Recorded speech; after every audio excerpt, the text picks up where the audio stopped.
Good afternoon. Sorry, Sue, I didn't see actually on right. my. We're all going to have to stop meeting like this. I've said this is twice in 2 days now. I've seen that. I know, it's terrible. Yes, they'll be talking about us. They will. They'll be talking about to keep going to these same meetings. I know, that's it. Oh dear. Something to start a rumour. Oh dear. Right. Okay, everybody. We'll make a start. So, good afternoon. Welcome to this virtual meeting being held by Microsoft Teams. The proceedings, as you're probably all aware, will take place live on the internet, and the meeting will be recorded for future viewing. So hopefully that will start anytime now. So this is a formal board meeting, and it will assist the conduct of the business if participants speak only when invited. Could I ask all participants please to turn off their microphones and video feed if you're not speaking. Members of the public are welcome to view the proceedings but should not make contributions at this meeting. Certainly obvious, but please remember to unmute your microphone and switch on your video feed when it's your turn to speak. Speak clearly, which is something I clearly can't do, and slowly into the microphone. Anyone wishing to speak should indicate using the raise your hand button on Microsoft Teams, or if you haven't got that facility, just shout. I'll invite people to speak at the appropriate time. So apologies in advance if we do have any technical problems, which is usually the one with Microsoft Teams. And finally, the documents for this meeting have already been circulated in advance. So could I ask presenters to be relatively brief so that we can keep to the time slots on the agenda. Right, moving on to the agenda. Just before I actually start, could I please ask that we have a slight change in the order of proceedings? Matt Osher has to leave early for another meeting, so could I ask that his item 9 be moved to after item 5, if members are happy with that. Okay, so we move on to apologies for absence. Lisa, have we received any apologies? We have, Chair. Councillor Buttery, Diane Wake, Helen Ellis, Shelley Brooks and Paul Davis. Right, thank you. And can you also, can you also add Councillor Laura Taylor if she's not been able to join this meeting? Okay. Thank you. Right, item 2 to report the appointment of any substitute members serving for this meeting of the committee. Catherine Shearing is attending in place of Diane Wake, Chair. Lovely, thank you. And to receive any declarations of interest under the Members' Code of Conduct. I have none to declare. Okay. I've got none, Chair. Thank you, Councillor Ridney. Chair. Okay, oh yes, Councillor. Paul Davis has just turned up. He's just sent a message to say he's actually here. Oh right, okay, sorry. Thanks very much. I'm getting feedback about that. Thank you, Lisa. Right, to confirm and sign the minutes of the meeting on the 17th of September as a correct record. Are colleagues happy for me to sign those off? Yes. Thank you very much. Under the circumstances, that will be done remotely. So thanks, Lisa, for doing that. Right, okay. Item 5, we are hopefully joined by Lucy Heath, the Academy Director of the Integrated Academy. Yes, hello. Thank you for having me. Thank you very much. Quite a long title, so I will hand over to you, Lucy, to present your item. So I've just shared my screen. Can people see that?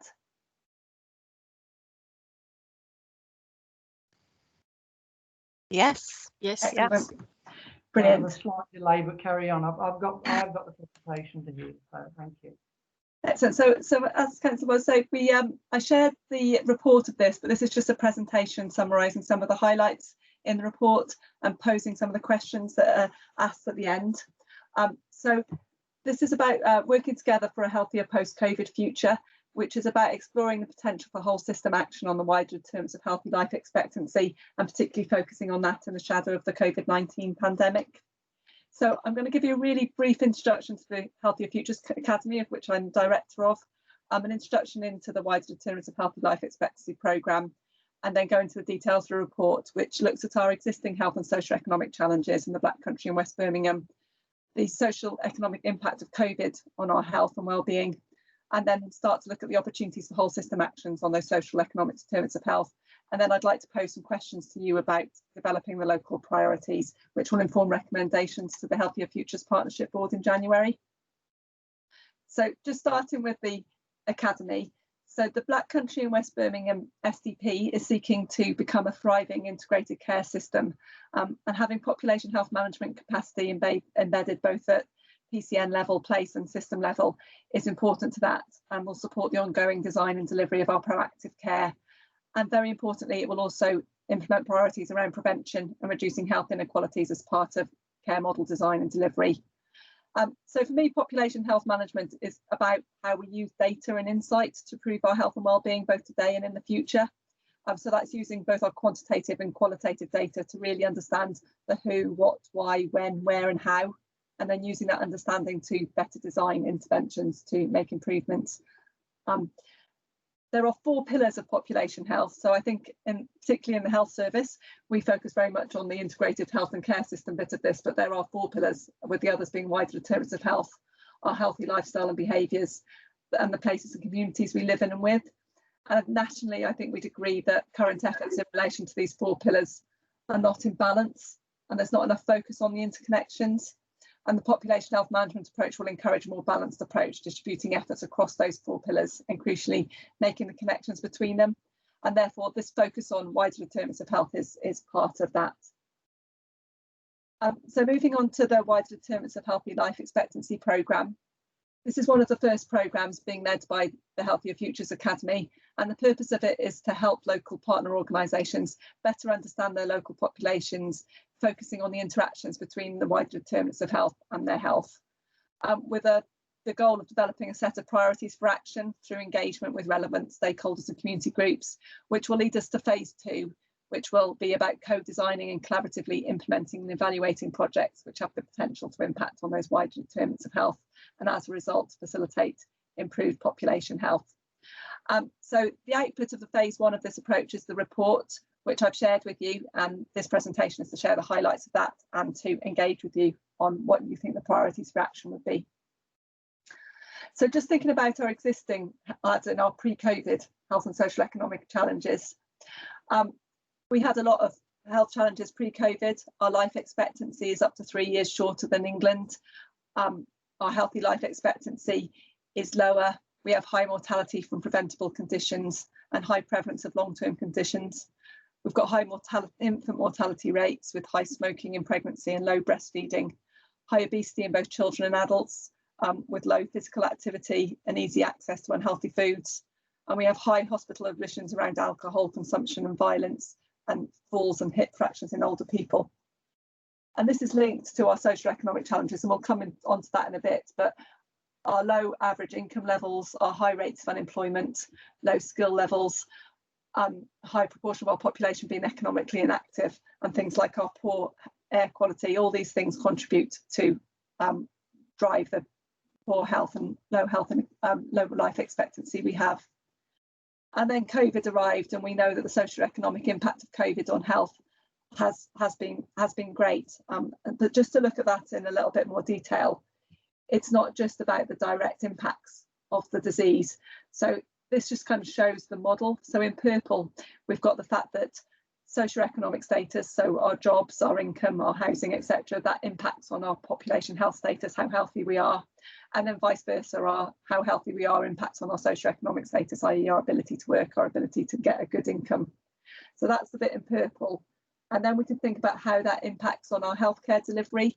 So the more population health needs there are, the more cost and capacity we need within our healthcare delivery. And hopefully our healthcare delivery has a positive impact on our population health status. But what we also need to start recognising is how we organise our healthcare delivery can have a socioeconomic impact on our population. And then if we bring in COVID, which is the bits in red, that has 3 levels of impact. So there's the direct treatment impacts of people who have had COVID and ended up needing to go to hospital. There's the during health impacts, i.e. the stuff that's coming out now around long COVID and the impact of that. But there's also the socioeconomic impacts of that, for example, on our jobs and people's income. And then that will in turn also impact on our population health status. So this report is based on that logic that population health is determined by a wide range of factors, including healthcare interventions and lifestyle choices. But actually, we know that the wider socioeconomic determinants of health have actually a greater impact on our health of the population and their demand for healthcare services. And we had existing challenges in relation to those determinants. There's a lot of evidence now that COVID-19 is affecting the wider determinants of health and therefore the demand for services in an adverse manner and to a significant degree. And that's in addition to the direct treatment and the enduring impacts of the disease. We know that the NHS impacts on population health status both directly through the care, treatment and medication we provide, but also indirectly in the way that those services are organised and how we invest our healthcare resource. And therefore there are opportunities for the NHS with local partners to think about its role more as an anchor institution and how that could positively impact on the wider determinants of health and potentially limit the adverse impacts of COVID-19.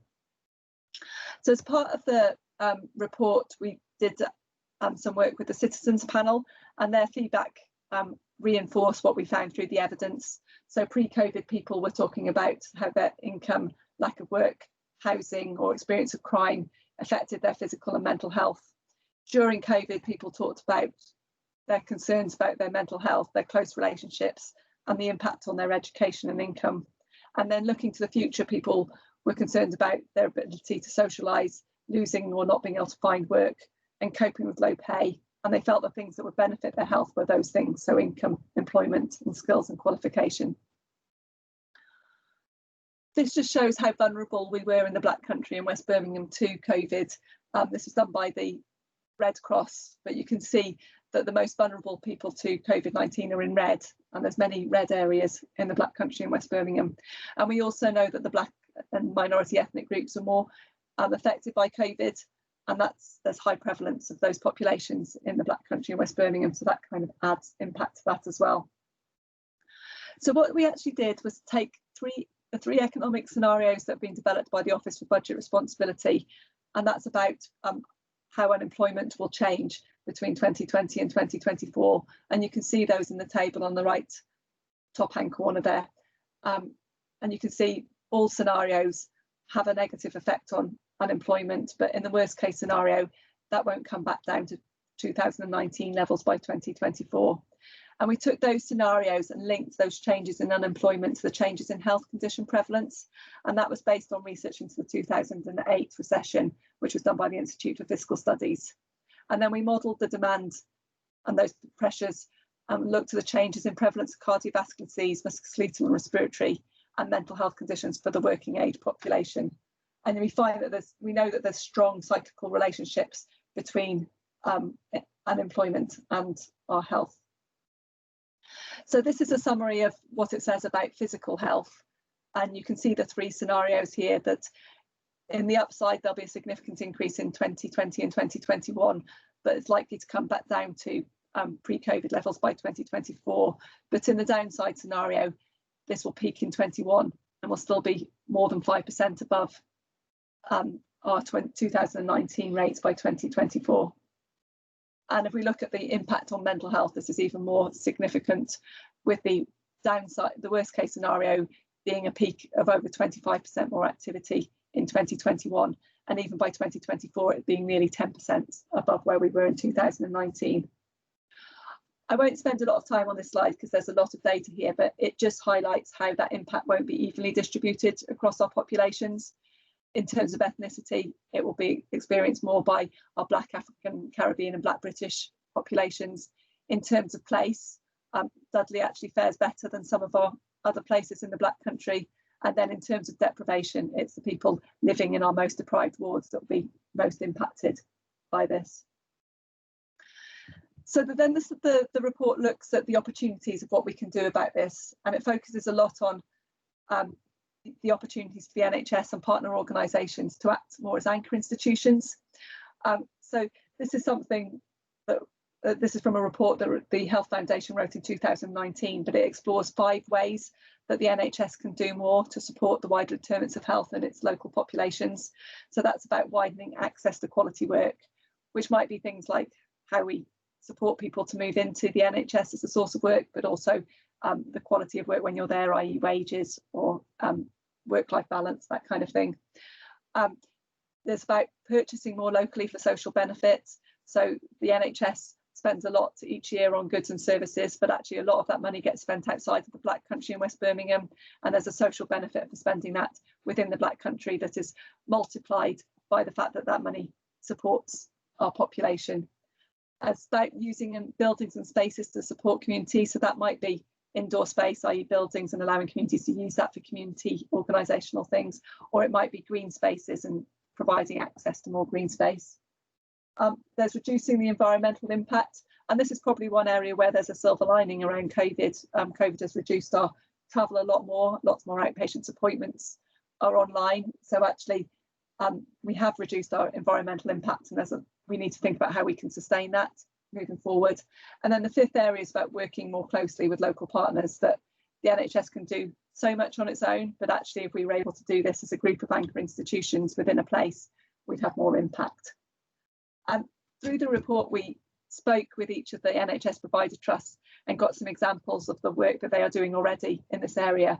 And there's some really good examples here, and I'll pick out a few, but I think the really interesting thing here is that our different places are doing different things. So I think it kind of highlights that we've got a lot to learn from each other, and everybody's doing some good things. And if we could spread all those actions across the whole of Black Country, we'd have a much bigger impact. But just picking out some things. So Royal Wolverhampton has an excellent apprenticeship programme, and that's supporting the employment prospects of young people and creating opportunities to join the NHS at all different levels. Walsall Together has been working with their community buildings and putting on community events, so that bit about opening their buildings to the community. The Black Country Healthcare Foundation Trust has an award-winning employment support service for users of secondary mental health services. Sandwell and West Birmingham Trust is now paying all its staff at or above the living wage. And Wolverhampton's working closely with their partners around the digital agenda and thinking about digital inclusion as part of that. So we've got lots of good examples, but as I said, I think the key thing is we're probably not doing them at scale across the whole Black Country, and there's the potential to do that. So the final bit of the presentation is about developing our local priorities, and this is where I'd be really interested in your views on this. So there's 2 aims to come to speak to you today. One is to try and to increase understanding about the interactions between the contexts in which we live and our health. And then the second is to inform the recommendations of where we should focus when we move into phase 2 of this programme. So I have 4 questions for you, so I'll run through them, and then we can either have a bit of discussion if you think we've got time, or I can send a SurveyMonkey link if you prefer for people to contribute ideas afterwards. So the first question is about what priority we should give to each of the target socioeconomic outcomes, and we've suggested focusing on greater school readiness, better skills and qualification, full employment in better jobs and higher incomes. But if you have additional ones you think we should focus on, then we'd be really interested to hear, but also the why you think those should be the priority. The second question is, we've identified for each of those socioeconomic outcomes the potential intervention mechanisms that we might be able to intervene in to make things happen. So the second question is just if you could review those and think about whether there's any additional intervention mechanisms that you can think of. And then question 3 and 4 for me are probably the most important questions. That if we're moving into phase 2, are there ideas for specific candidate interventions which we might be considered? Now, other people have said to me that we should base this on the evidence, and we will. We are doing the evidence reviews around this, and that's included in the report. But I think there's also a value judgment about where we should focus, and that's why it's really interesting to get your input as well as just looking at the evidence. And then the final question is about, are there specific population cohorts that we should be focusing on, whether those are age groups, genders, different ethnicity groups, people living in deprivation, or any other cohorts you think would be important for us to focus on first. clearly in this kind of area there's going to be so much we can do. We do really need to prioritise where we start, otherwise we'll be spreading ourselves too thinly. So thank you very much for your time, and I'd be really interested if anybody's got some thoughts on those questions now, or like I said, I can share a SurveyMonkey link if you prefer to do it through that route.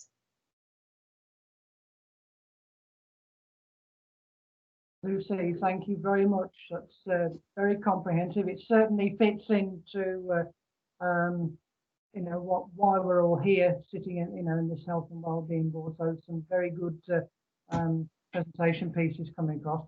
I'll open it up to colleagues for their views on how we want to take this forward.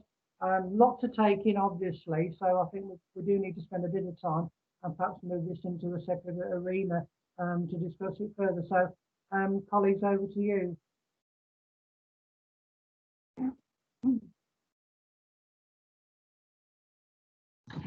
So there's a few hands up. Shall I call people's names out? Is that all right? Yes, by all means. So yes. Val, do you want to go first? Yes, hi, Lucy. I think we were supposed to meet, but with other things taking over, we've not had a chance. Really welcome the framework that you've introduced, and definitely the starting from the school readiness perspective.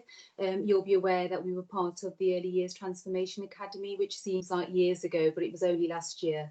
And so we've got a lot of work that we've already done with our local communities and families that can really feed into this. And I think my plea would be is to go back right to the very early start. So those first 1001 days, it's one of our sort of aspirational areas for Dudley. Through the work that we did through the Early Years Transformation Academy, which was through a number of partnership members that were part of that, we really recognise the contribution that maternity, you know, the wider system, for example, plays towards school readiness. And it's not just about children in school. So things like the continuity of care model in maternity services, and that integrated community centred approaches to supporting vulnerable mothers and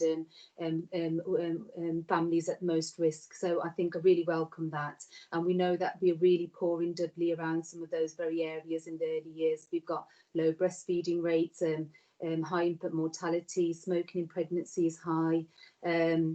Our children, young people in school settings have high rates of obesity. So I think definitely focusing on those early years and colleagues' support are a key priority for us. Thank you, Val. It's great. Councillor Ridney. Thank you. I probably endorse everything that Val said, because I am a passionate believer in our early years transformation academy, because I think one of the things that's come out of research over time is that the difference that support in those first 1001 days and for our young families will make a difference much later on. While all the work that's been going on has been really incredible, we will not see the outcomes of it for, and I'm looking about another 10 years really before we actually see the changes that this will make. But it will also impact on some of the other focuses that you've got, better skills and qualification, because if we can help in those early years and in the school readiness, those children will make the most of their school years, which is, at this moment in time, there are groups of vulnerable children that do not take advantage of what's on offer within the education systems.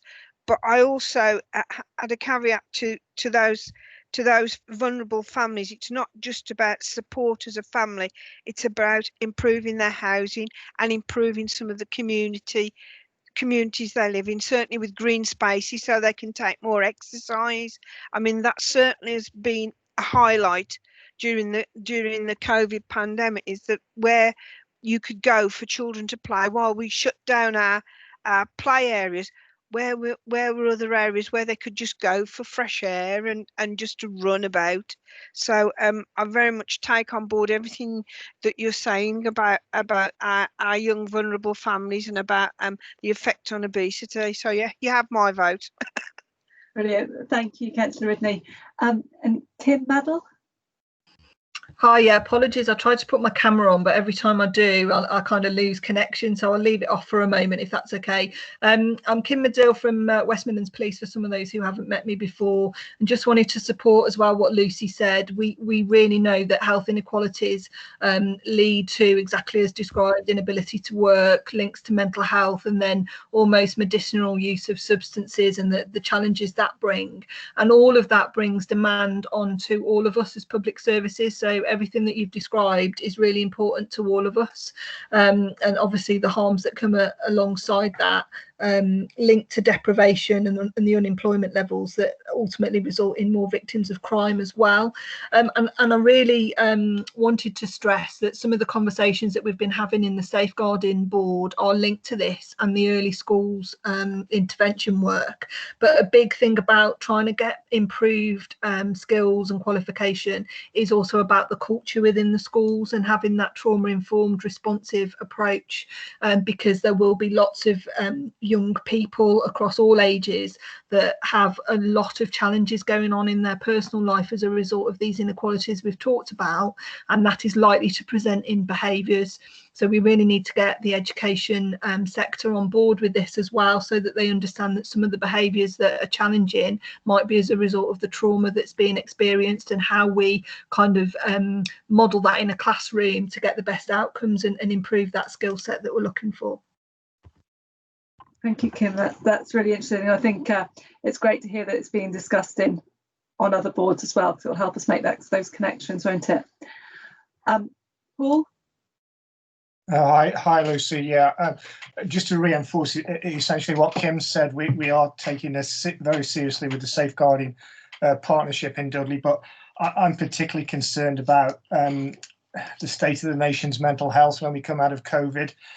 We're already seeing, as Kim knows better than I, a huge increase in domestic violence, and the implication on families and generations, leading to unemployment, violence, alcohol, and abuse. And I only think we've seen the start of this as we hopefully come out of COVID, but it's going to have massive ramifications on the entire system. And we know that the mental health system is already stretched almost to capacity anyway. So where we get extra resource to manage this from is a very interesting question. So I'd be keen to help in any way in that direction for sure. Thanks, Paul. Ruth?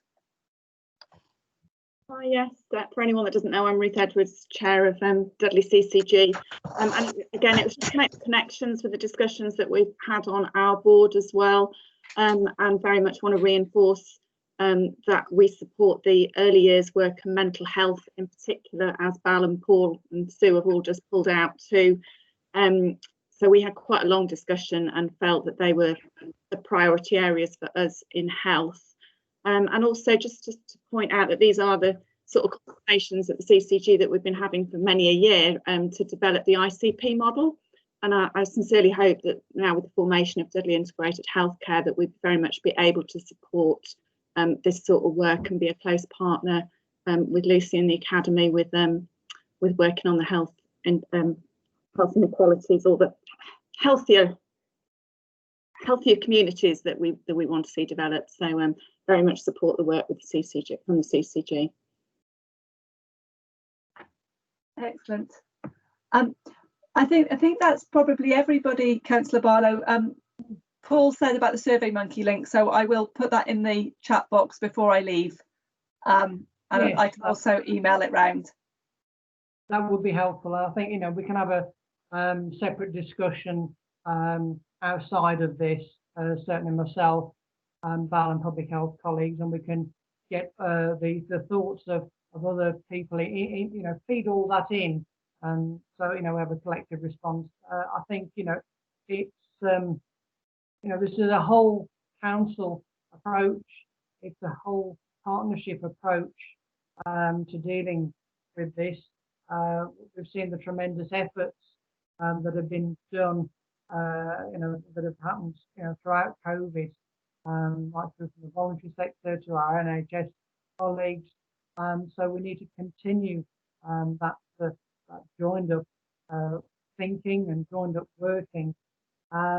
And certainly, you know, as Val and Councillor Ridley have already said, you know, we need to, you know, go right back, you know, to the start of a person's life, and you know, those 1001 days are so critical, you know, to a person's future.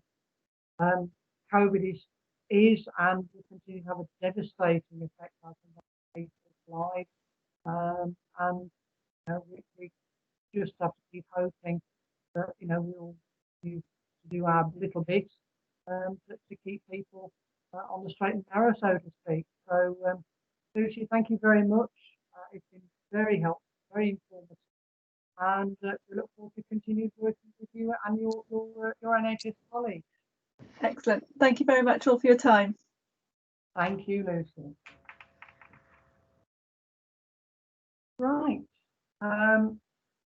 Matt, are you okay to do your piece now if we swap the agenda around for you? Yes, that'd be great. Thank you, Chair. Okay, so I'm here to talk about the Adult Social Care Winter Plan and its Community Health and Wellbeing Board, both for assurance and to give you the chance to ask any questions. I remember the halcyon days when business continuity planning was an exercise in dusty shelved whataboutery, and this is the year of all years when not only has business continuity planning come to life, it's grown teeth and borne arms as well. So I think it's absolutely essential that we're clear about how we're going to respond in a crisis. This piece of work has been flagged to A&E Delivery Board. I've also sent the plan through to Neil Buckton and Diane Wake for their views, and it's very much born out of the system winter plan that the Dudley Group have led on. I think that this really is a very top level, simple, accessible document beneath which some 73 detailed business continuity plans sit. We had to remind ourselves that as well as COVID, we've also had to think about inclement weather, surge pressures, wider surge pressures on the acute infrastructure and all the other things that come along every year. So it's not just COVID that could run the risk of derailing things this year.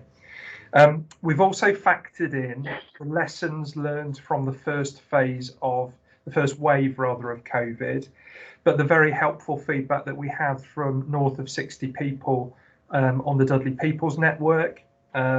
So all of that's reflected. A lot of comments there about communication engagement, particularly for people who struggle to communicate or find it difficult to communicate with people who've got face masks on.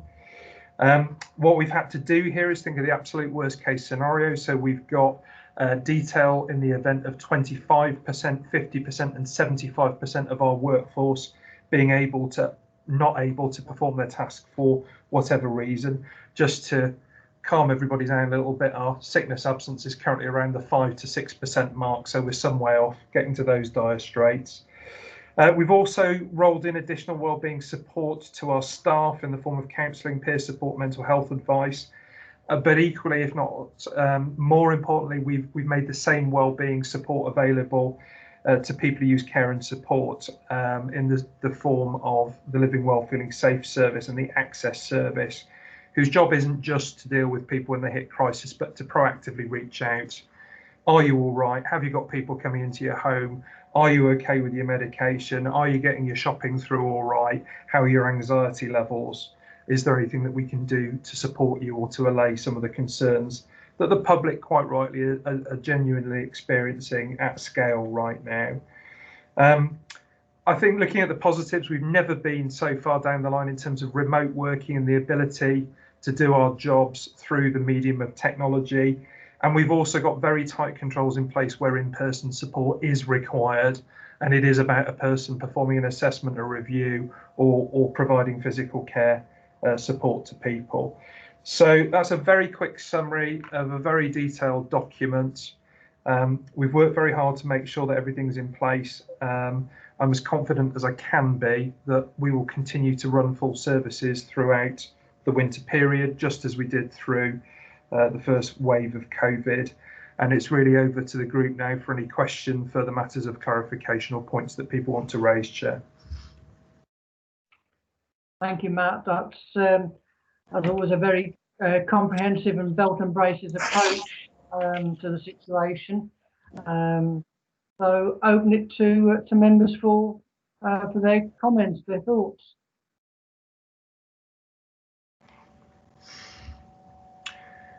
I have already had a number of questions from people, so if there's nothing further, there's one from Catherine at the Dudley Group. Hi, yeah, I just wonder if it'd be useful just the bit about the buildings that are COVID secure, just to kind of explain that means and what that means and how it's going to help. I thought that might be quite useful. Yes, of course. So for all the council sites, we've had detailed risk assessments undertaken, much like I would imagine most of the NHS buildings have done. One-way systems, sanitisers, social distancing, making sure that we've got the right numbers of staff within the building so they don't get overloaded, making sure that we've got a RAG rating system in place so that it's only essential workers that are physically on site and those who don't need to be in are supported to work more remotely. And then a process of ongoing evaluation to make sure that there aren't any outbreaks linked to our physical infrastructure and that systems are working properly. And we've also got some fairly advanced feedback loops from staff to make sure that where concerns arise, we deal with them. So by means of illustration, one of the things that we've experienced, and it may be the case for other organisations on this meeting, is that for some reason people forget the rules when they go to the kitchen. They do their jobs, they maintain a professional distance, they sanitise, and the minute they go and relax and have a cup of tea or coffee, they make them for one another. People congregate in the small areas. So we've had to get right on top of that and put some very detailed, tailored communications to remind staff that COVID doesn't take a break, and those staff should take a break, they should do so safely in line with the guidance. Any other questions? Councillor Ridney. Thank you. Thank you. Interesting document. My question really is, where's the safety net, Matt? You and I know that we have come across during this period of people that are way outside of our knowledge, are popped up, but do need our support. Yeah. And I feel, I mean, I've had casework that you and I have dealt with, but I think there are going to be more. And I think as we go into the winter, my concern is that we don't get some, we don't get the headlines across the press, someone being found in their home and nobody knew about it. That's one of my nightmares that keeps me awake at night. Yeah, I completely agree, and it's a point very well made. This is about being proactive, not reactive, and this is about making sure that people know who they need to speak to before the problems occur in some instance. So just to give you an example, right in the midst of the first wave of the pandemic, the Safeguarding Executive came together and looked at proactive communications for people at risk of domestic abuse, made sure advice was to hand, made sure there was anonymous means by which people could flag concerns, made sure that where we had concerns about people at risk, that there was a physical presence, somebody knocking on the door, somebody having a conversation on a regular basis. I think there is almost certainly going to be a rise in food poverty and greater pressure for the food banks. So we've put additional investment in to support them in the short term. But I would agree with the earlier comment about mental health. We are seeing a lot of people come into contact with mental health services not previously known to the system. Yeah. We're seeing a rise in anxiety across all age groups, children and adults. And we have to use the data and intelligence that we've got across the system, whether it's safeguarding, whether it's mental health, whether it's general care needs, to be proactive and to target people who we think might be at risk and have the conversation before it happens. And I think where people do slip through the net, and tragically that is also an inevitability, we've got a duty to be transparent and respond as quickly as we can do. There have been some horrific stories across the country about bodies being found well after the event. It's important, though we've got all the restrictions about social distancing in place, that we are knocking on the doors and we are having the conversations. And I think we just have to monitor it and see how we go. We've got demand up across the board, much like the NHS, much like the police, in all areas, more safeguarding, more mental health, more requests for care. more requests for support, more families unable to see their loved ones and concerned that their loved ones are okay and in need of reassurance. And I think we have to be creative, and that's where things like the telecare service have been brilliant, because we've been able to have that lifeline and that contact. But we need to use the Health and Wellbeing Board, the A&E Delivery Board, the Safeguarding Exec, the Children's Improvement Board, all the structures that we've got by means we share intelligence quickly and safely and do something about it when patterns emerge. And sorry for the length of that very detailed response. Thank you. So I think I've got Professor Kingston next. Thanks, Matt. Thanks, Councillor Ridley. Just to reinforce what Matt said, as chair of the Safeguarding Partnership, I've been amazed that we've, since COVID, we've been meeting weekly. I'm in touch with many safeguarding boards across the country, some of which have been partially stepped down. So the fact that Dudley has been meeting on a weekly basis, I think is really important, that we've got this one on watch. We know where we are with safeguarding in a major way. Triage is being looked at in the MASH to make sure that we respond as quickly as we possibly can. And we've got the most senior people at the table with Kim and Sally from the CCG. Again, other areas in the country don't have the people at the top table. Dudley does, and that for me is really powerful, because we can make very quick decisions. We don't have to go down through the chain to get decisions made. So I think Dudley's in a good place with safeguarding at the moment. We can always do more. We've got plans to do more, but certainly I'm really reasonably pleased with where we are with the safeguarding situation. Thank you. And I've got Chris Weiner next. Thank you, Matt. I just wanted to take the opportunity actually to reinforce that actually we do have mental health services which are open at this moment in Dudley, and they have capacity. So in Dudley Integrated Health and Care, we run a IAP service, and we also run a primary care mental health service. There is capacity there. If people need support, we can provide that. And I just want to take the opportunity to get that message out. And I think what would be sensible is if we get key contact details circulated at the end of the meeting, so all board members are aware. Chris, did I get your surname right, by the way? I pronounce it Weiner, but you know, you didn't do too badly. Somebody who's got one of the most mispronounced surnames on the planet. I apologise for that gross oversight on my part. Don't worry, I'm okay. Any other questions? I think that's it, Chair. I'm not seeing any other hands. No, I can't see anything else. No, thank you, Matt. Thank you for responding to those questions. Yes, I think it'd be certainly helpful for any contact information around mental health to be sent through, certainly through to Lisa or to myself, and we'll make sure that's cascaded out through our usual comms channel as appropriately. Matt, thank you very much for that. Can I take it the board's assured with the plan, Chair? Yes, I would say yes. Can we? Are members happy to note the contents of the report and to seek their assurance that they are as robust as they can? Yeah, I think they are very much so. Yeah. Thank you. Very detailed, as we would usually expect from you, Matt. Thank you very much indeed. Right. Okay. Moving back on to the agenda, and Catherine, it's the Dudley Group Development of Trust Strategy. Hello. Come on. Hello, thank you. Thanks for giving us time on the agenda, although I'm here for Diane as well, so playing with two hats at the moment.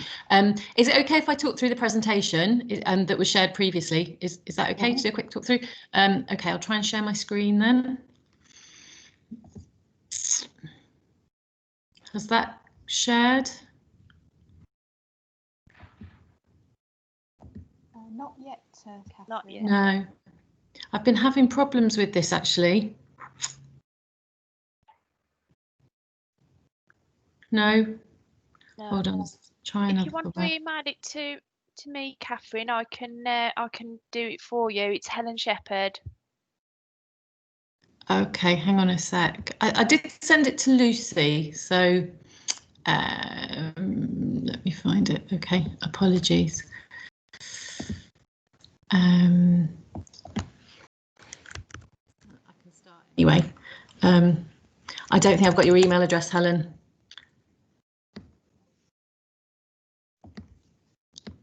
I'll try. I haven't got your email address, Helen. Sorry. There. I'll talk. It's okay. I'll talk. So yeah, we've got some. We've been doing some work over the last few months on the development of our trust strategy. So we just wanted to come and talk to the Health and Wellbeing Board as it is being developed, because it is still very much in the development phase. You may well know that we had an existing strategy which was for the last 2 years, so 2019 to 2021. The vision for that was about being trusted to provide safe, caring and effective services, and our values were care, respect and responsibility. And we did, I mean, I think we worked on this, we made some improvements against the strategy, but I think there's a sense from people that may need to think a bit more longer term and think about how we want the trust to develop over the next 5 years and how we want to play a greater role in the community and in Dudley. But in developing a strategy at the moment, there are lots of unknowns. So unknowns in terms of potential legislative changes in the NHS, and I'm not sure if everyone will be aware, but there was quite a significant document last week about how ICSs will change and have additional functions and become statutory bodies, and that there's going to be more emphasis on provider collaboration. So I guess it'd be a really important document for the Health and Wellbeing Board to look at, but that's, that's giving us some sense of, well, there'll be changes, we've sort of got an idea, but we're not quite sure what they are. There's also what's going to happen in terms of COVID and the ongoing impact and how we respond, because although we may well now have a vaccine more than on the horizon, kind of almost in the door, and we may get the whole population, or as much of the population as we can, vaccinated over the next year, I think that, the ongoing impact to us all, as we've heard from Lucy, will be over many years. So we need to work out what that means for our strategy. And then there's that other little thing of Brexit and what that means in terms of the impact on the NHS and the impact on all services. So quite a lot of unknowns at the moment, but we still felt that we wanted to really think about how the hospital needs to change and respond over the next 5 years. So we've come up with 3 strategic commitments, and it's really these 3 which are in the pack actually. So if people want to have a look at the pack, they are in the presentation is in the pack. Has someone put it up? I didn't realise. No. Yes, I'm trying to put it up there. Yes, I'll try again. Sorry. All right then. Okay. It'd be good for this next bit actually, because the 3 strategic commitments, it's good to see them written down. Yeah. Right. I'm going to try again.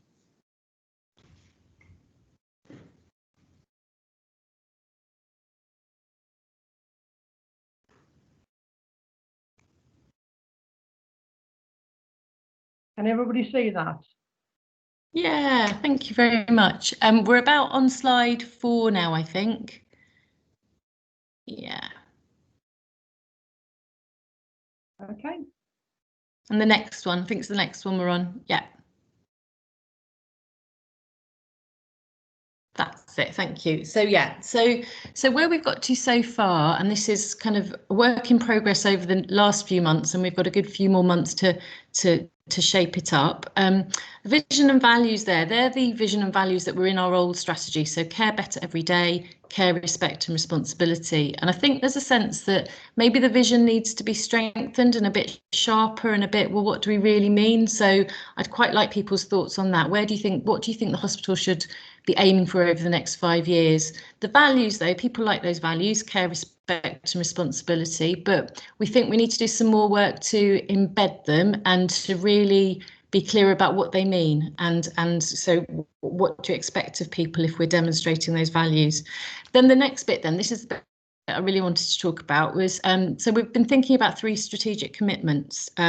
So being the hospital and care provider at the heart of the community, developing centres of excellence across the Black Country and beyond, and having a greater focus on teaching, research and innovation. So just thinking about those 3. So the first one, it's about, I mean, I suppose, because I've spoken to Ruth Edwards about this, does that sound like we're the only hospital and care provider in Dudley? And maybe we need to kind of rephrase that wording. But where that came from was a sense of, we want to make sure we're providing really good services.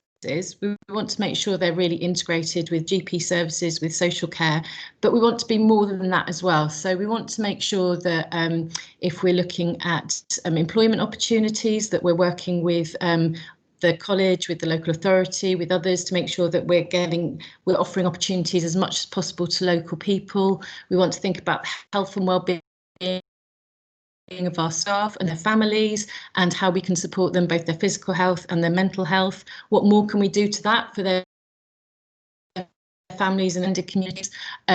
What can we do in terms of when we're buying services? So when, you know, that we spend millions of pounds buying stuff every year, what can we do to make sure that as much of that money gets into the local economy as possible?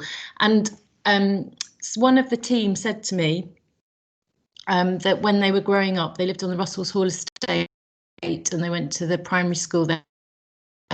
The hospital used to do community events and fairs each year, and it really was much more, it felt much more part of the community, but maybe we've lost some of that. So we're thinking, well, how do we make more of what the asset of the hospital is for the community?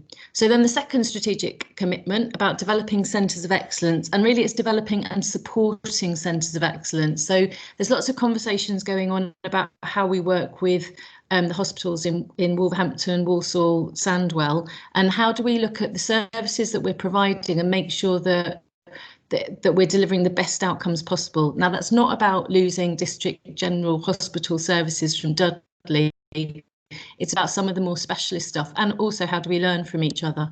And then the third strategic commitment, having a greater focus on teaching, research and innovation. So that goes back to partly that discussion about employment, and how do we work with the college and the planned university campus to make sure we're training local people to get jobs. But we're also, you know, how do we have more research going on in the hospital? Because the more research we do, it's better for patient outcomes. It's also good for staff, for recruitment and retention as well. So it's, you know, it's a really important aspect for us to think about to improve the quality of services. So then just our approach then, we think we've got to be much more focused on creating partnerships with purpose and realising the potential of our workforce. So that's probably the main thing from that slide that I wanted to talk about. Sorry, Councillor Barlow, could we move on? Thank you.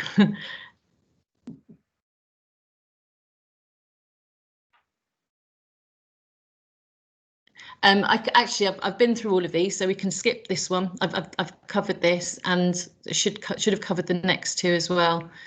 Yep, and the next one as well.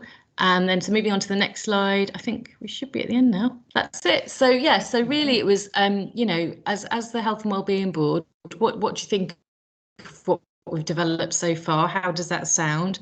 But in particular, how does this support you to deliver? Well, it says your strategy, but it's our strategy as the Health and Wellbeing Board. So I know that there's, you know, priorities around promoting healthy weight, reducing the impact of poverty and the impact on loneliness and isolation. So does this sound like it helps? Could we do more to help like that? So what else would you like to see? So they're the questions. And any other comments? Thank you so much. Thank you. Got there in the end. So, right, whilst my screen changes over, members.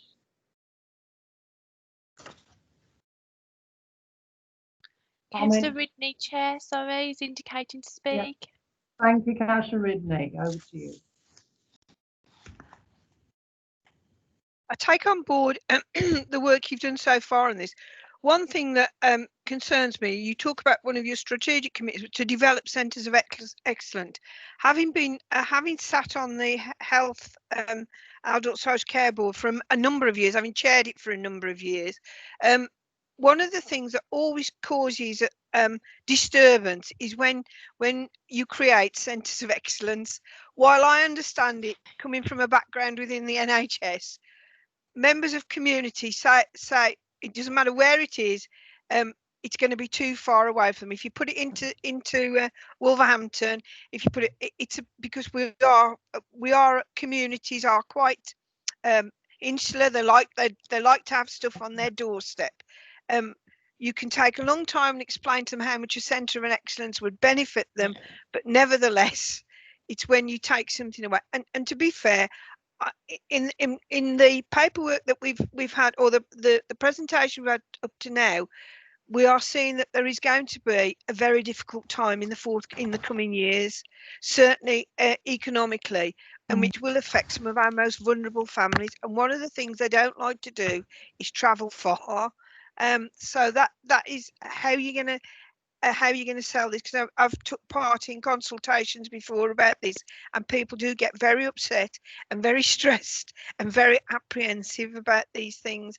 And it's I think it's how you approach it. While I understand the need for it, and I understand the outcomes can be better because of it, Nick and I will be on the doorstep trying to explain this to people in the coming months. Yeah. No, well, I suppose first of all, there won't be any, major changes over coming months. Things like that take a long time to kind of plan and work through. And I think another thing to say is that would only affect a really small number of the services provided locally. Do you know what I mean? It would be some of the services that would make more sense if they were concentrated. However, I would also say that if for things like outpatients, they can be provided either locally, as in Dudley, or in people's homes now, because we have much better technology for things like that.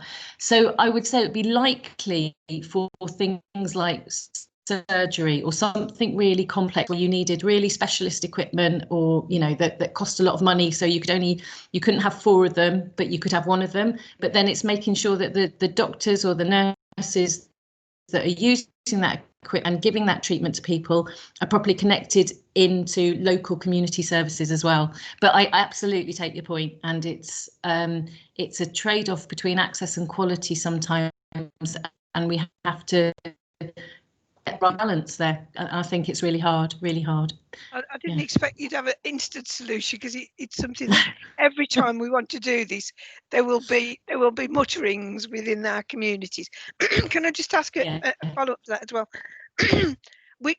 We often see about care that you want the hospital and care provider at the heart of the community. Again, this sets back to the same idea. A lot of what we used to have in our communities, like you used to be able to go up to it and get your bloods done, and now people have to travel, and again that does cause apprehension and concern. Are we likely to put some of those services back into the communities again? Because there are people, certainly those that have to have blood tests on a weekly basis. For some, economically, that's going to be quite a challenge. And we're not using public transport at the moment, which makes for some people it's making it really difficult. But are we likely to put some of the services back into our communities? Some of your outpatient services like physio and blood tests, perhaps. Well, actually, on that, we've been talking to the council about, what facilities, health, leisure facilities and things like that you're developing that we could hook into. So we're having those conversations now, really, to see how we can maximise those. In terms of more diagnostics, bloods in the community and things, Ruth's on, and I know she's got her hand up, but I would imagine it is absolutely the direction of travel.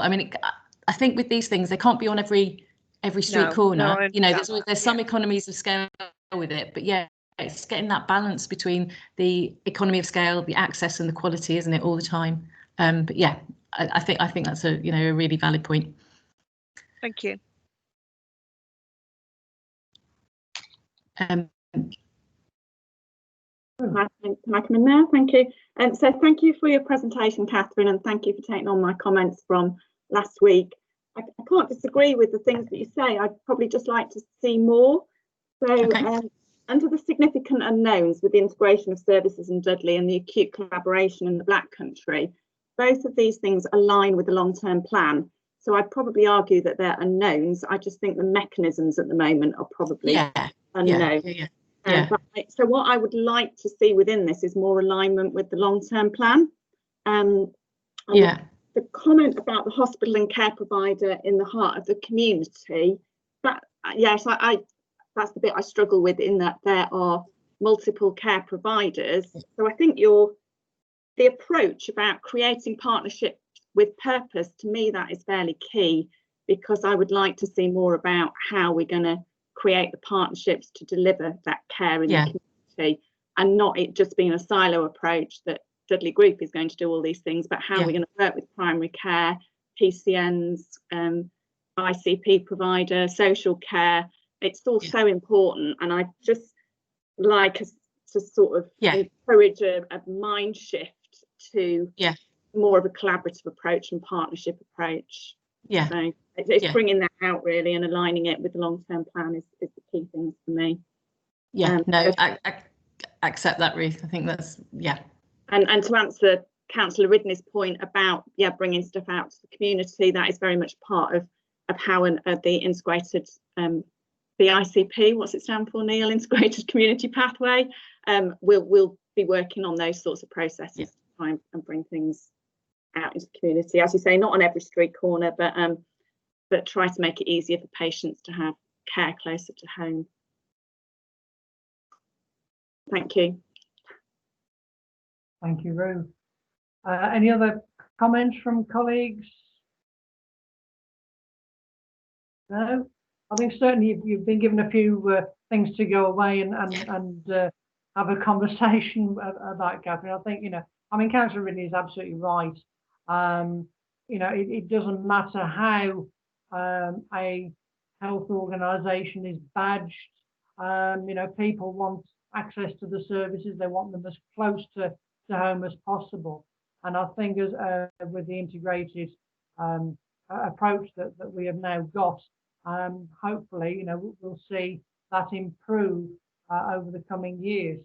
Certainly, I think blood test is one that does rear its head quite often from residents that I talk to, and one particular surgery, near to me, saying, why can't we have the blood test, done more regularly, so on and so forth.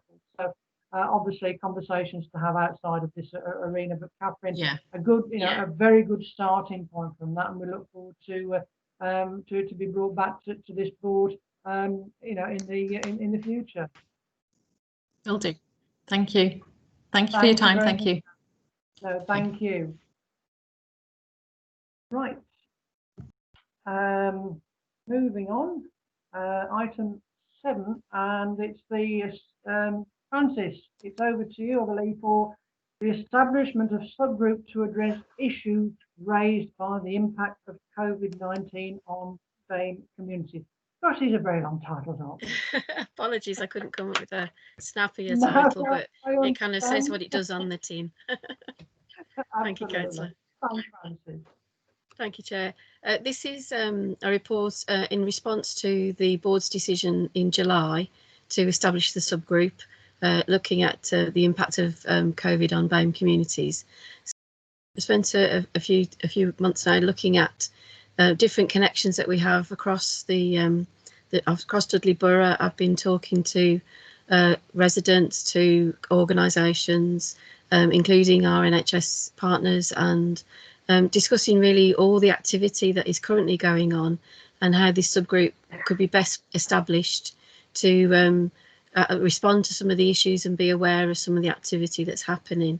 And it's good to know that there are actions underway already, and the hope is that this particular group will be able to inform and advise around some of those sort of long-term issues, possibly. One of the a number of things have been raised over the period of time since COVID sort of impacted on us, and obviously BAME communities have been seen to be very much disproportionately affected by COVID, and some of that is explained by issues of or higher levels of long-term conditions, and so have a health element, but others are more to do with structural inequality and issues around poverty, poor housing, etc. And I know that the work of the board is very much aimed at looking at a better start in life for children, looking at issues around poverty, as well as addressing some of the key aspects around overweight and physical activity. But the messages that are going out are being heard differently from different communities. So we have work to do around getting our message clear across communities. But also what's really important is the way in which we work with and engage with our communities and ask them for their involvement in how we put together some of our work and respond to the issues presented. There have been some national reports, I think, with of the view that it's time to get a Dudley perspective on a lot of those areas, and I think there's a lot of interest in setting up the subgroup and some clear commitment to making it effective, and wanting to play a part really in the overall system of health and well-being across Dudley Borough. I haven't I don't tend to kind of go through the report page by page, but the key issues are the aim is for the group to be established from early in 2021, a couple of initial meetings to help us set out terms of reference and ensure that we've got coverage across all of our groups and communities and organisations, and that we will look then to identify an independent chair. In terms of relationships with statutory organisations is proposed as a preferred route, and in terms of the community groups, they've been saying, well, we can see the purpose of that, but we'd like them to be a Dudley person, so I think it's going to be very much a local arrangement.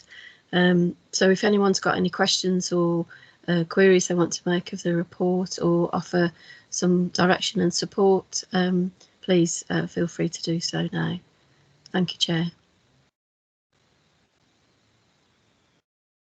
Thank you very much, Francis. I know that you put a lot of time into this, having had a conversation ourselves about this. It is quite clear when we look at the communications that are being sent out around COVID, that we have to target specific areas where we know there could be a higher impact. So, for to be able to continue that, we need to have the right people, right in there, right at the heart of the community, through faith groups and community centres and such like. So, it's a good piece of work. And yeah, they're right that it needs, if we're going to have a separate entity on, dealing with this as a separate subgroup or a separate entity within that, but it has to be a Dudley person. We can't have anybody being brought in from that, and it has to be ideally somebody from those communities that know the challenges that are being presented to them. So, members, anybody want to wish to comment on this report? Any observations? Councillor Ridney, Chair, is indicating to speak. Oh, you are now. Yes, sorry.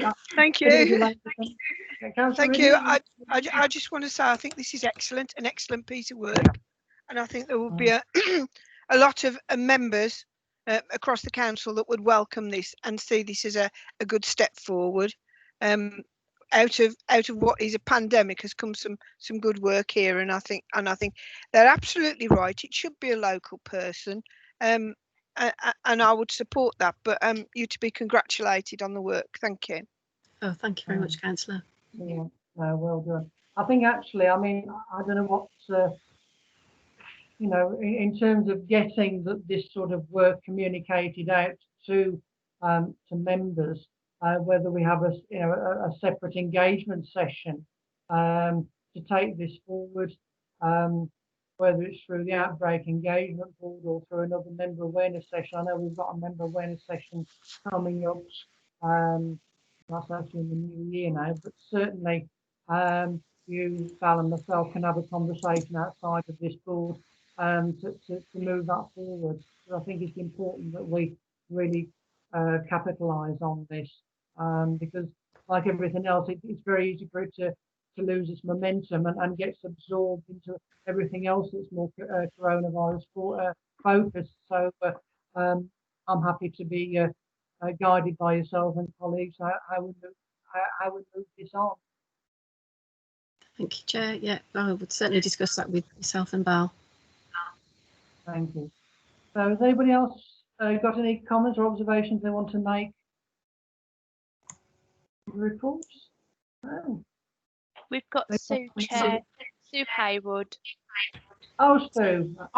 Thanks, Chair. It's just really an offer of support to the work that Fran's leading on, sort of through Safe and Sound Dudley Community Safety Partnership. We've got the Community Cohesion Health and Engagement subgroup that's working particularly in the Lye area, but then we've got the wider Community Cohesion Strategic Group. So if we can offer any support through those routes, and I'll be in touch with you outside of the meeting, Fran.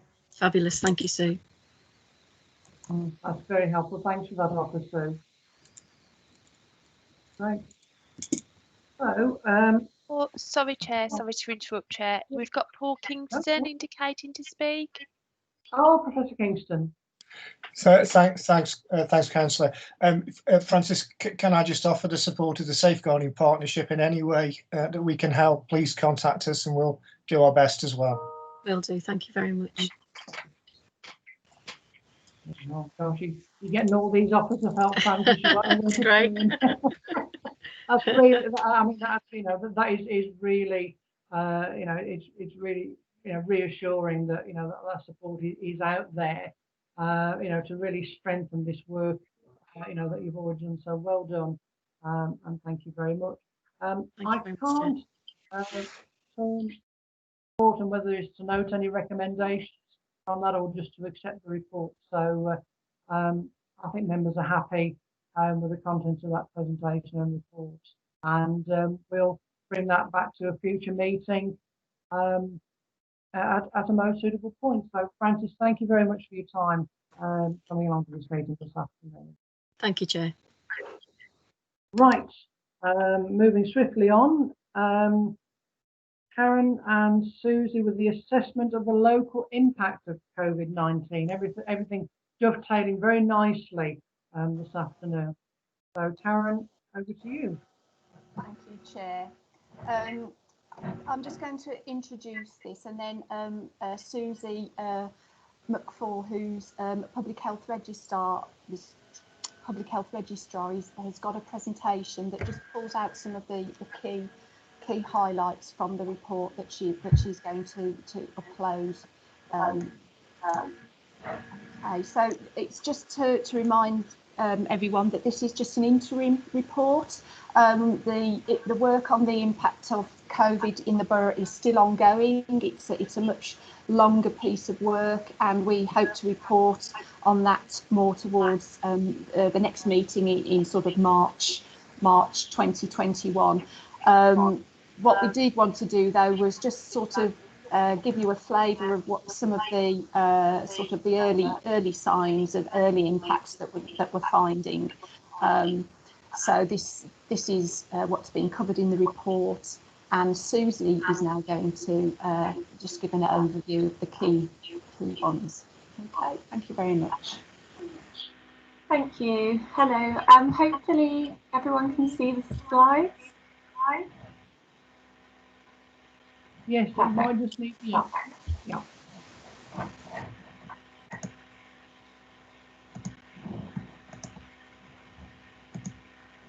Great. So, hello, I'm Susie McFall. I'm a public health registrar working in Dudley Council, and for the next 5 to 6 minutes, I'm going to give you a brief overview of some of the key findings so far from an ongoing assessment of the local impact of COVID on Dudley's health and well-being.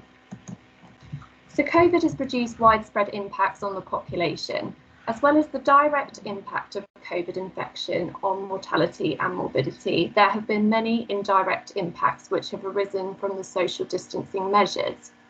The burden of these impacts has not been felt equally across society, with the most disadvantaged being hit the hardest.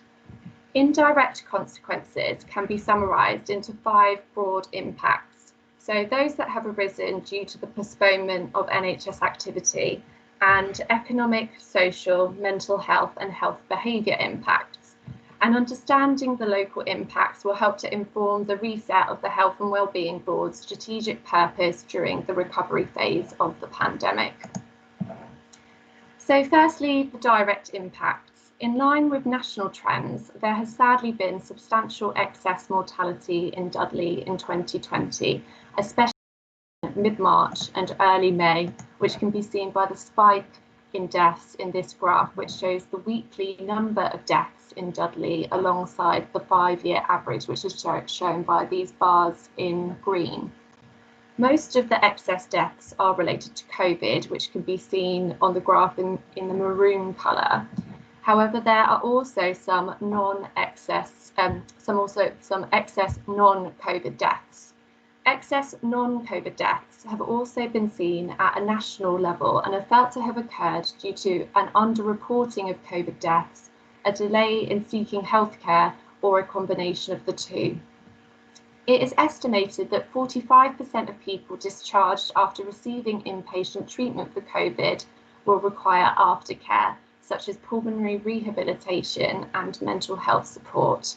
And there is also evidence that 1 in 45 of COVID cases experience prolonged symptoms for more than 12 weeks, which has often been termed as long COVID. People with long COVID will likely require support from healthcare services and possibly also community support. So moving on to the indirect impacts and starting with those that have arisen due to the postponement of routine NHS activity during the first wave, and also a decrease in the number of people accessing healthcare due to a fear of becoming infected with COVID and a desire to protect the NHS. The decline in the number of people seeking healthcare can be seen locally with A&E attendances to the Dudley group. In April, there were 57% fewer A&E attendances compared to April 2019 and 28% fewer emergency admissions via A&E. Some patients will be self-managing, but there may also be an unmet need for emergency treatment.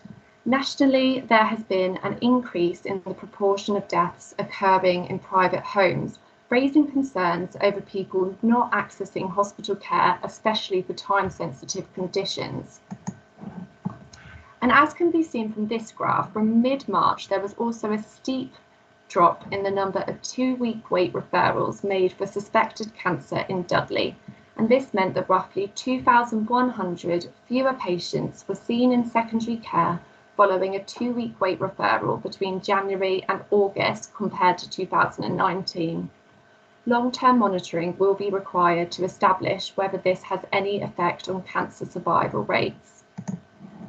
So moving on to the economic impacts, the graph here shows that in April and May there was a sharp increase in the number of Dudley residents claiming unemployment-related benefits.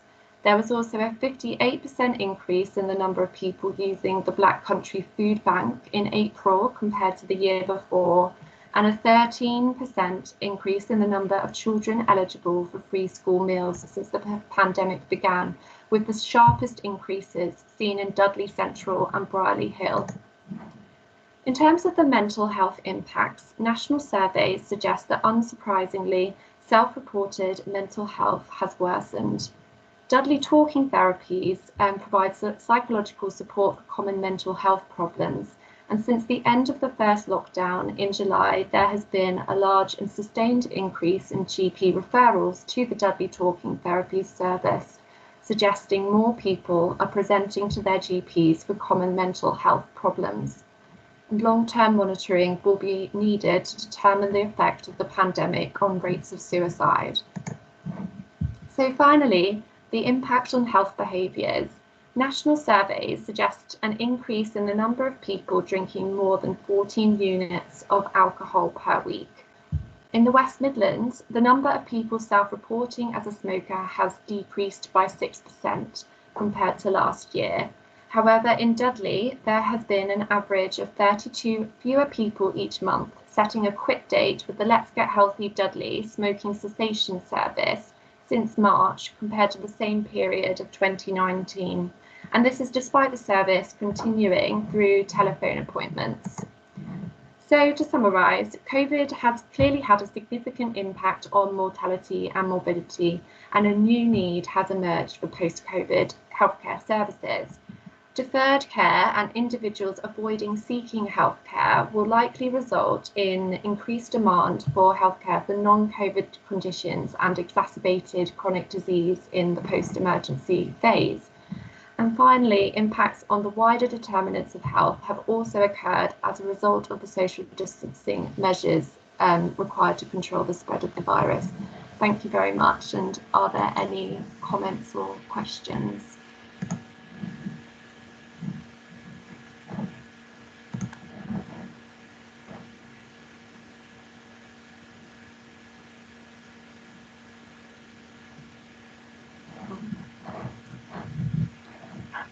Susie, thank you very much. I'm getting a lot of noise off from this microphone, unfortunately.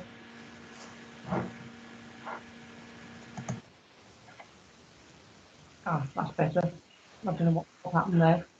Susie, thank you very much for that presentation. It's quite sobering when you actually see the statistics presented to you about the number of deaths, the number of non-attendances or the reduced attendance in hospitals and GP settings as well. So very sobering, and I'm sure that will continue for some time to come. Colleagues, any comments?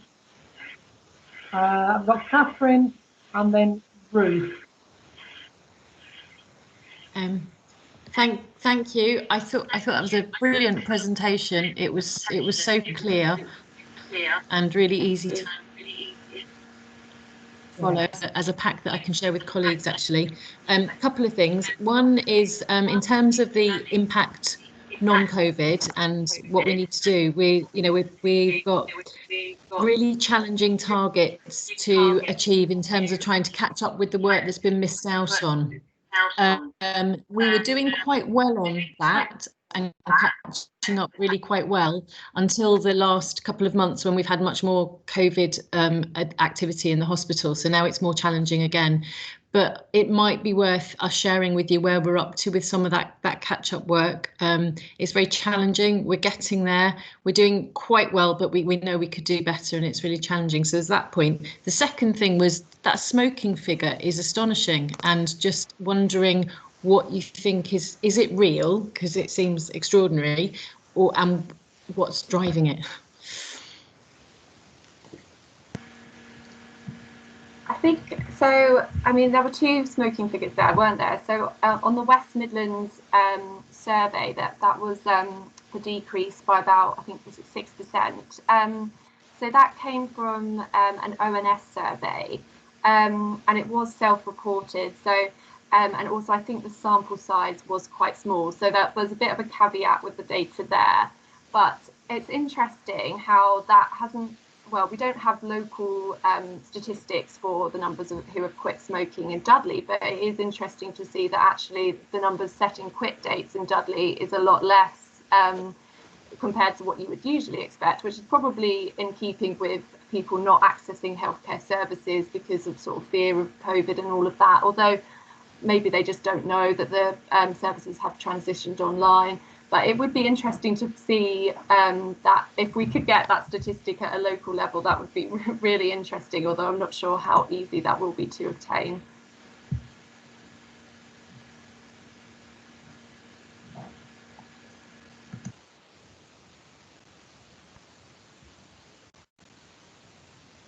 Sorry, I was muted then. Like me now? I've got Ruth now. Sorry. I was also going to say thank you very much, Suzanne. I thought it was a fascinating presentation, and for me it very much supports what I'm seeing on the ground.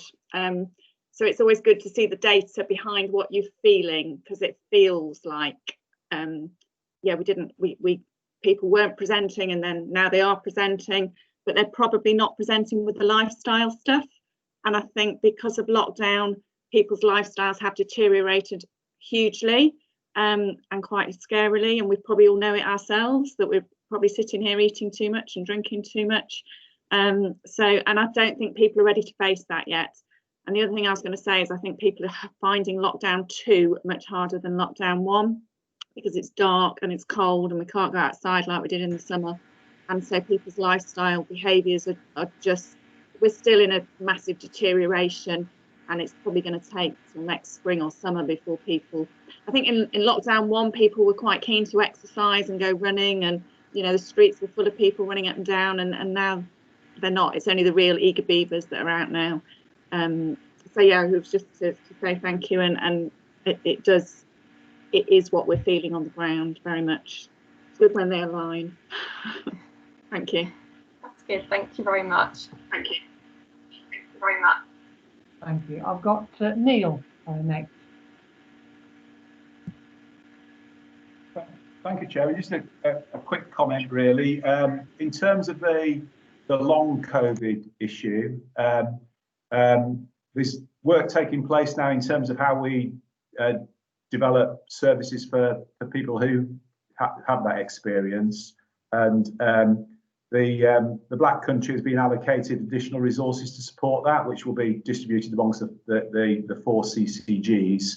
And I know Dr. Brammer at their respiratory consultant at Dudley Group has done a lot of work in that area, and you know that will be built upon as we sort of move ahead now. I think we're waiting now for some specific NICE guidance that's expected on the issue, which I think was due out this week. I haven't seen it, but there was some specific guidance going to be coming out about that. But there is some work taking place in relation to that particular aspect that I know you referred to in your presentation. That's good to hear. Thank you very much. Sorry, I keep being muted. Thank you, Neil, for that. Andy Black. And then Councillor Wood. Hi, Susie. Yeah, again, thought that was fascinating. Really useful to see it all in one place. I think I just wanted to add, it's already, Ruth's already mentioned this, so, and Karen knows from regular conversations, a lot of what we're picking up now from conversations with communities and with colleagues in the voluntary sector, and a lot of this is anecdotal, is the stuff you've highlighted as tip of the iceberg stuff.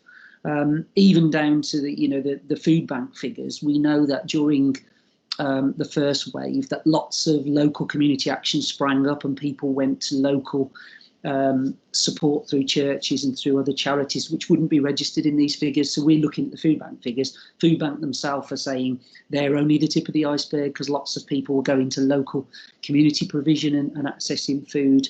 The mental health stats, again, you're obviously displaying the figures that you know that they're accessing services and coming close to services.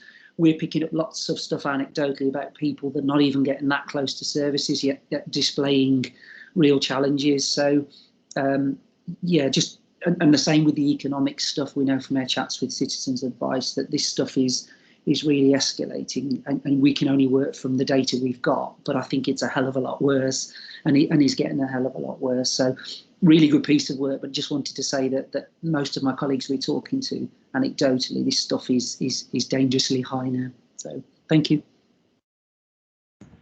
Thank you very much, Andy. That's really useful to hear. And it's definitely it's always a problem with data collection, isn't it? There's always things that are under the surface that are difficult to ascertain through statistics, but it's always worth bearing in mind. So thank you for that.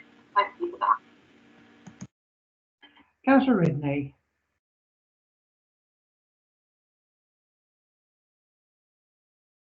Hi, thank you.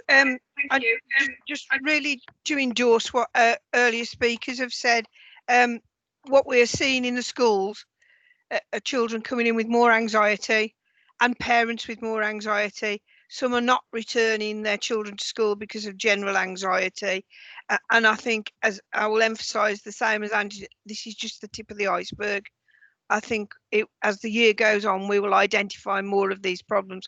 One of my other concerns as well, and you do note it, people with long-standing conditions that haven't had their usual reviews and checkups, you know, like for the diabetics, like myself with COPD, have missed out on those checkups. So you're carrying on, but at the back of your mind, you're wondering, is everything going right? Is it okay? Am I doing this right? But I certainly endorse what other people have said, that this is, I think some of what we're seeing now is merely the tip of the iceberg, and there will be more impact on our communities as we move forward with this. But thank you very much for the information, very useful. Thank you, Councillor.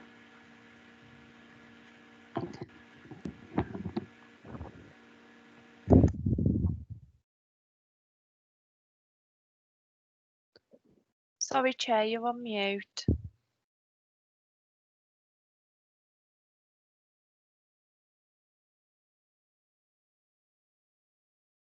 Sorry, I keep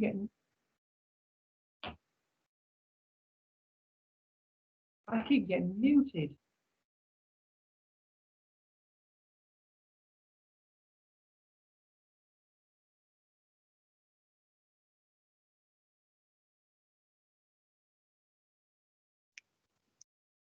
You're still on mute, Chair.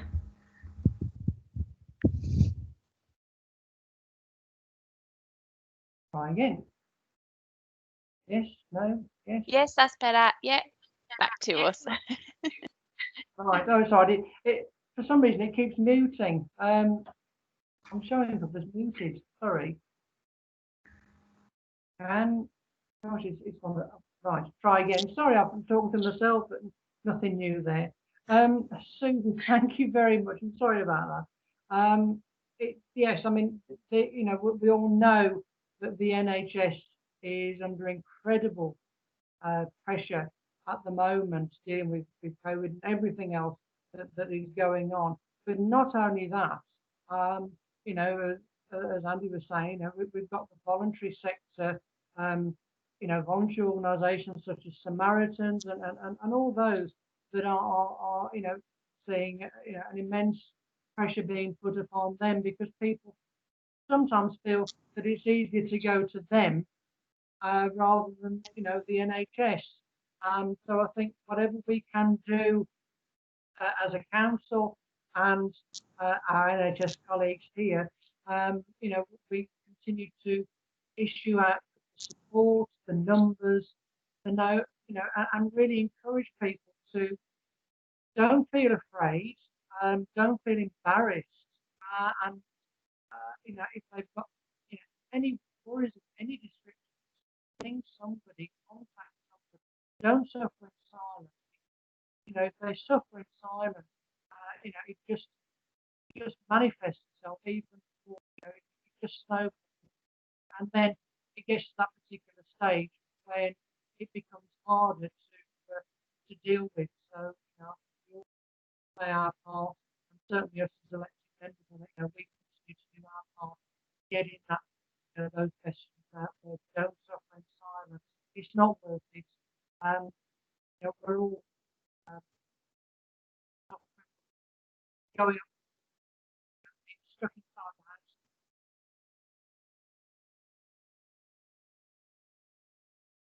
Councillor, we keep losing you.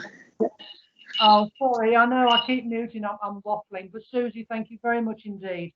Very, very helpful with you. Thank you, Councillor. Right, thank you. Okay, right, moving on. Getting to the exciting bit now, we're nearly at the end. So item 10 now is to consider any questions from members to the chair where 2 clear days notice has been given to the monitoring officer as per council procedure 7.8. None, Chair. I'm very pleased to hear that. And finally, item 11 is the date of the next meeting, which is Thursday, the 18th of March, and presumably we'll be on Teams again. I'm going to now wrap up the meeting. Before I do, I'd like to take this opportunity to thank every single one of you and your organisations for the work that you've done right throughout this year. As I said earlier, it's been a real collaborative approach, and thank you everything. And can I take this opportunity to wish you all a very happy,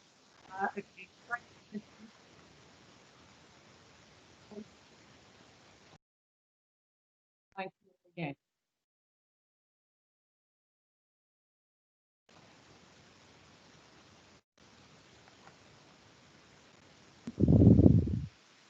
And that concludes the meeting. Thank you. Thank you. Thank you, Chair. Thank you. Thank you. Thank you again. Bye. Bye-bye. Bye. Bye-bye. Thank you.